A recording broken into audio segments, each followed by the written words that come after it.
Alfajiri tulivu ya pwani za Irani, upepo wa bahari ya Uajemi ulipovuma kwa utulivu wa heshima.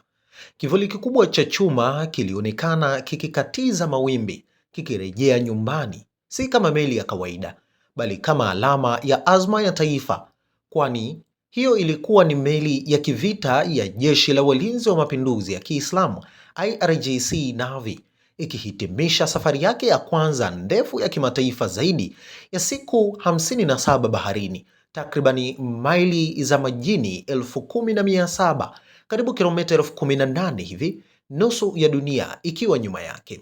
Karibu na kizimbani alisimama kamanda wa IRGC Navy Alireza Tangsiri, akishuhudia kurejea kwa chombo ambacho Teherani inakitaja kama ngome inayoelea. Katika hotuba yake alisisitiza kuwa vikosi vya Irani viko tayari kuvuka bahari zote kwa azma thabiti, akirejea miongozo ya kiongozi wa mapinduzi ya Kiislamu Ali Khamenei.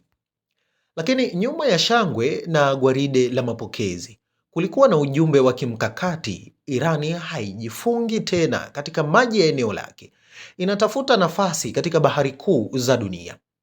Safari ya meli hiyo haikuwa matembezi ya majaribio. Iliungana na kikosi cha 103 cha majini cha Iran kilichojumuisha manowari ya kijeshi la kawaida la Iran Shahed Naqed na meli ya msaada wa mbele Makran, kwani huo ulikuwa muunganiko wa IRGC na jeshi la kawaida, ishara ya mshikamano wa vikosi vya majini vya Iran katika operesheni za mbali.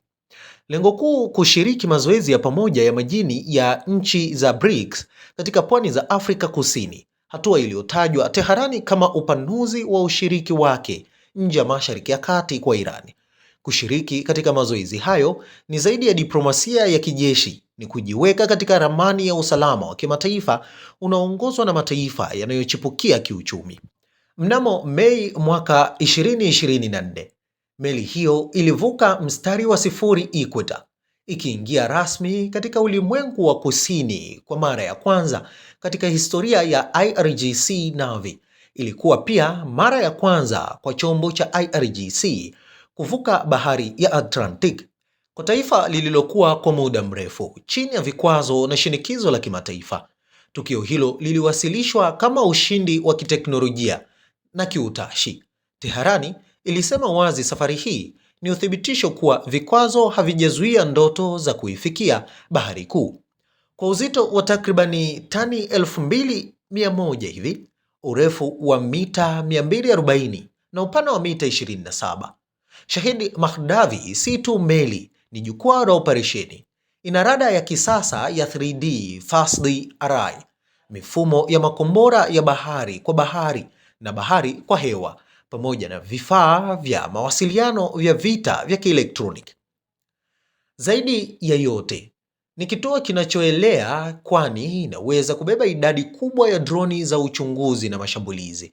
Ina mifumo ya kurusha makombora ya cruise yenye umbali wa takribani kilomita 1,000, lakini pia ina uwezo wa kubeba helikopta za mashambulizi na boti ndogo za kasi. Kwa lugha ya kijeshi, hii ni force multiplier, yaani nguvu inayoongeza uwezo wa kikosi kizima. Kwa lugha ya kisasa, ni ujumbe kwa maadui, kwani kwa sasa IRGC sasa ina macho na mikono inayofika mbali zaidi ya Ghuba ya Uajemi.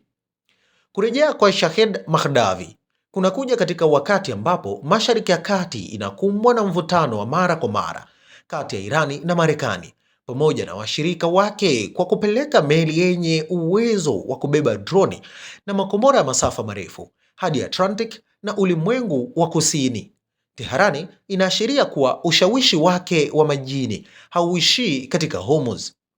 Kwa washirika wa BRICS ni ishara ya ushirikiano mpya wa kiusalama. Kwa wapinzani wake ni onyo la kimya kwamba Irani inaweza kujibu presha kwa kuhamisha uwanja wa mchezo. Hii ilikuwa meli ya 8 ya IRGC kupelekwa bahari kuu, lakini ya kwanza kuvuka mipaka hii ya kihistoria. Wataalamu wa kijeshi wanaona kuwa Irani sasa inajaribu kubadilisha taswira yake kutoka nguvu ya kikanda hadi mchezaji wa bahari kuu. Swali linalobaki, je, Hii ni mwanzo wa mkakati wa huduma wa Irani kujenga uwepo wa majini wa kimataifa, au ni ujumbe wa muda katika mchezo mpana wa kijiografia unaoendelea kati ya Teherani na Washington?